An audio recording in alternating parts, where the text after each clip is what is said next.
I usually try to start my videos with something lighthearted and fun to say, but this one isn't one of those. I can't do that because this video is about remote ID in the United States and how it's about to impact you as an FPV pilot. And yes, we've known about remote ID for a while. We tried to fight it. We took the FAA to court, or we, race day quads did, with a lot of their own money and a lot of backing from the community, funded by many wonderful pilots. We tried to take them on in court and deem these rules unconstitutional. We lost. We tried to petition in front of their building. They didn't hear us. We tried to give them all of our feedback when they asked for feedback from the community. They didn't pay attention to us. It's clear that we have lost the battle. Not for trying. We have tried. We probably could have tried some different things a little bit harder, but it's not time for that now. What it's time for now is to figure out how we move forward with it. It is going to happen to us. There is no way around it. We cannot turn back the clock and fight again. We just have to figure out how we move forward. And that's what I'm going to talk about in this video.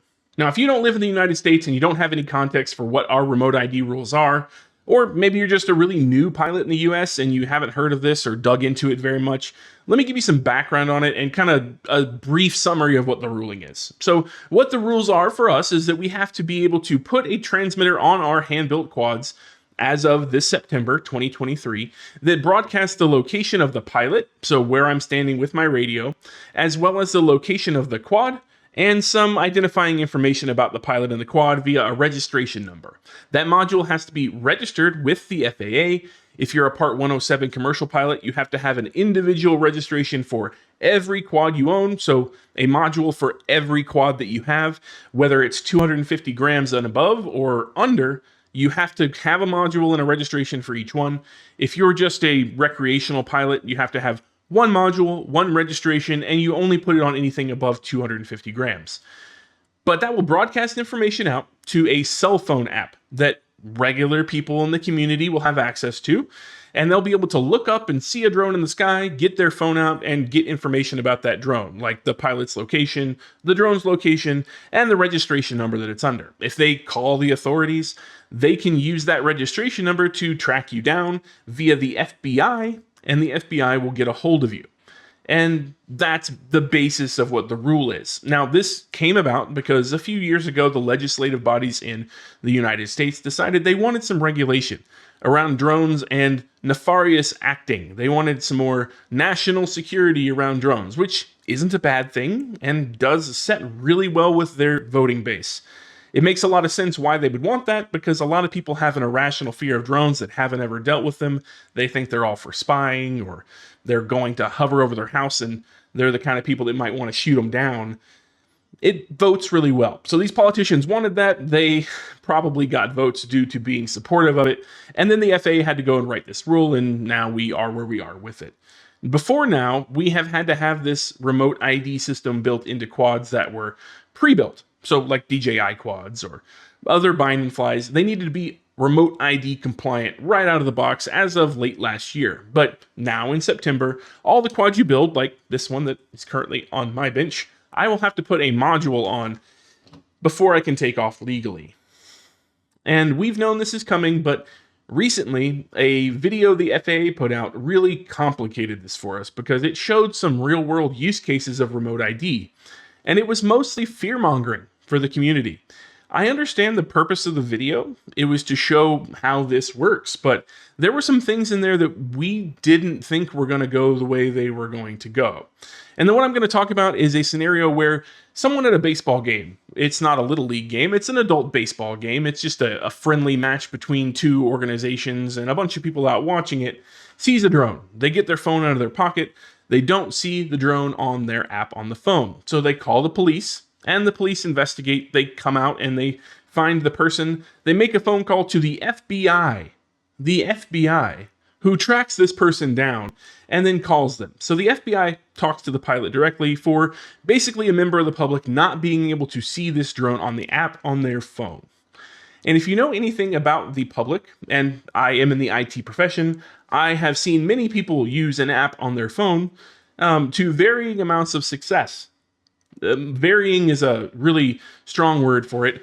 Basically, you're at the mercy of whoever is sitting in an area that can see your drone to not call the police on you. because no matter where you are now, it's possible they get it out of their pocket. They don't know how to use it, or their phone's malfunctioning. The Bluetooth doesn't work right, because these modules will basically operate on Bluetooth. And you get a phone call from the FBI having to explain yourself, which, if nothing else, is inconvenient. At worst, it means that they're going to look on their phone and it will work, and then they're going to come hunt you down and chastise you. Or maybe beat you and take all the stuff out of your car because you have expensive drone things in there and they know right where you're standing thanks to your remote ID module. That's the implications that we have now. And like I said, we've lost the battle. This is happening to us, but there are some reasons why this remote ID ruling makes sense, and I just want to clarify in my head for you where I think this should actually be targeted, because the FAA is not wrong for having remote ID rules. What is wrong here is the way they didn't define what it applies to. They basically said any remotely piloted aircraft over 250 grams. Now, there's some upper limit stuff too, but I'm just going to take this as a basis. Anything over 250 grams, if it's not commercial, or anything at all if it is commercial, and it's remotely operated with no pilot on board. It's still an aircraft in the US airspace, but no manned pilot. That's where remote ID applies. So, like I said, fixed wing aircraft, if you want to fly your model planes, 3D helicopters, or any kind of helicopter, some kid's little drone that you bought at Walmart that happens to weigh more than 250 grams, that child is now going to violate FAA rules and regulations. A lot of things, but they didn't define this. And the definition should have been, this belongs on any drone that has a gimbal, a camera gimbal, capable of pointing within a reasonable amount of degrees, we can define that later, that can loiter. So as in, I'm flying over a baseball field and I want to look down and I want to check out what's going on and spy on people. That's where this belongs. Another place this belongs is on drones that have autonomy, or the ability to have programmed flight paths and don't have direct pilot interaction. So they basically fly themselves on a programmed flight path. That really should have some tracking on it.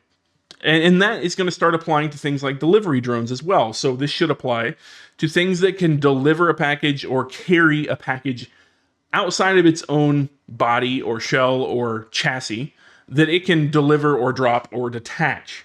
That should have remote ID as well. And if you think about those things, it makes sense. We already put GPS on things like delivery trucks.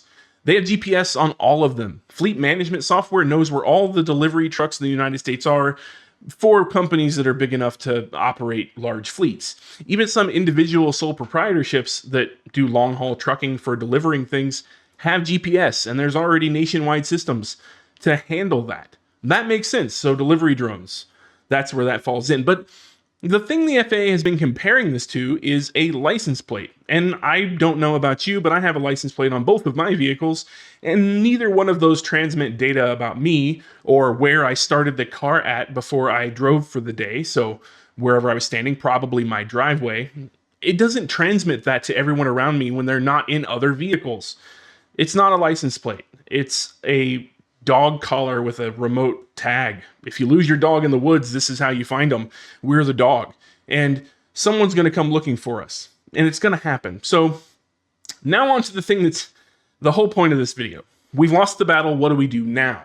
Now that you know what it is and how it's going to affect us, and maybe a little more information, how do we handle it from here on out? Now, before you watch this part, and go ahead and click off of this video if you haven't yet, go to XJet's channel and watch his full breakdown of the video the FAA put out about the remote ID ruling. It's a very recent video. I will link it in the description below. Go watch that and then come back here and let me know your thoughts on this next bit.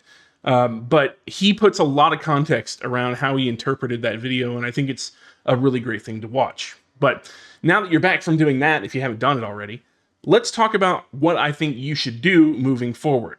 As the FPV community, the first thing we should do is stop fighting with each other over it.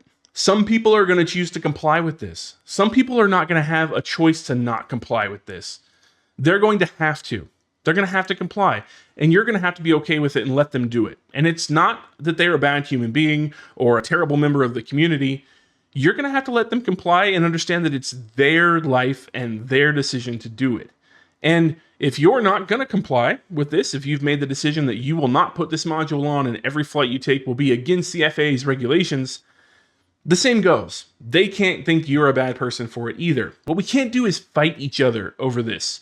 We can't fall apart because of external forces. We have to come together and move forward, regardless of if you decide to put a module on your drone or that you're going to completely never own one. Whatever you're going to do in either scenario, you can't fight with each other over it.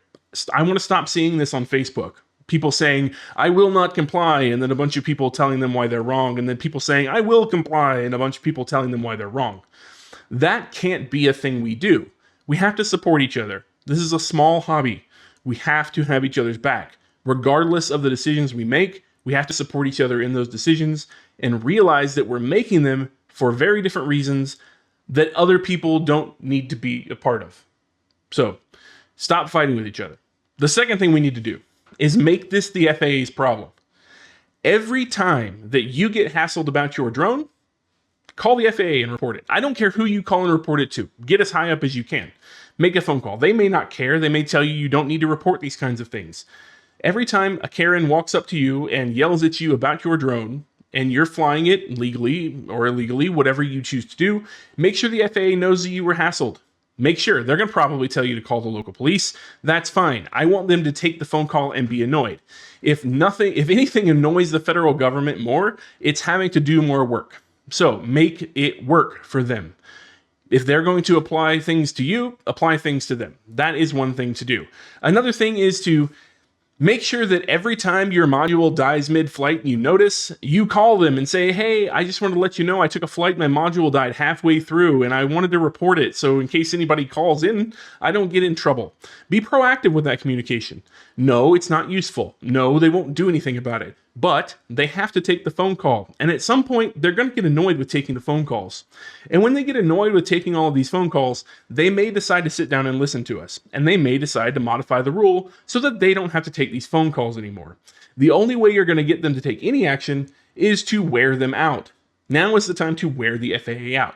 When you have negative interactions while piloting an aircraft in the United States airspace, call the FAA. They may tell you to call the police, but the fact that you called them and annoyed them is the point. That is what we need to do. It's the only thing we have left. We can't fight the regulation, and you can personally choose to go with it or without it, but we as individuals can write our congressmen, we can write our other legislative bodies, we can do all those things, but they've already written the rules and they have no reason to change them unless we make them work for it. So let's make them work for it. I'm sure you can think of some creative ways to report legitimate things to the FAA, even though they'll probably tell you to go somewhere else, and just basically make them have to answer the phone about it, because now it's affecting us. On top of that, you should definitely join something like the FPV Freedom Coalition, who is actively working to lobby and help with this regulation and how it applies to us.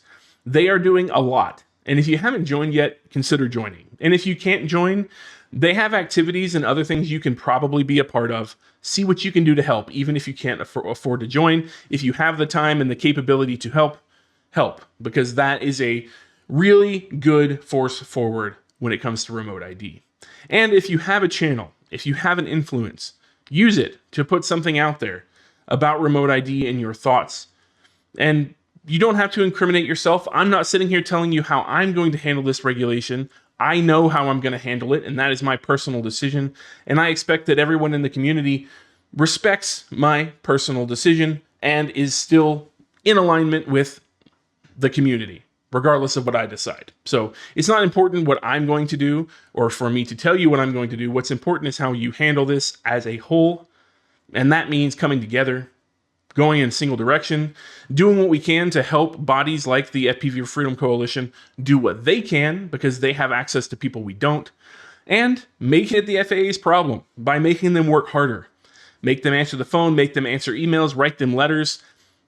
Anything you can do every time you have any kind of hiccup with the system, or you get hassled, or you just decide that I want to test my remote ID module and it didn't work, and I want to call about it because they are the ones telling us we have to have it.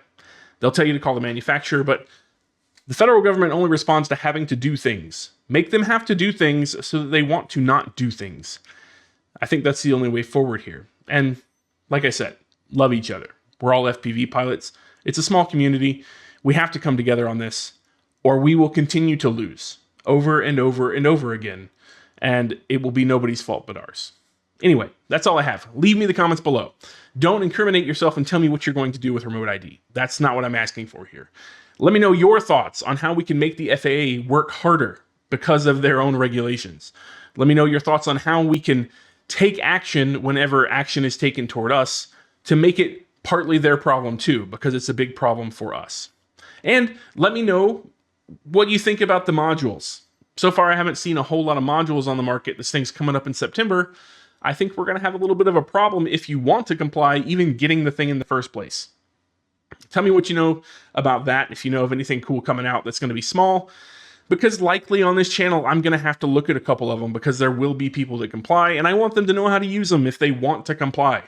And if they don't want to comply, they can skip those videos. It's totally fine with me. Anyway, thank you for your time. I'm sorry this was such a serious video, and it's probably super long, but I wanted to get it out there. It is really important that we all share our thoughts and have a conversation about this at this point and stop fighting with each other over it. So, till next time, stay greasy. I'll catch you later.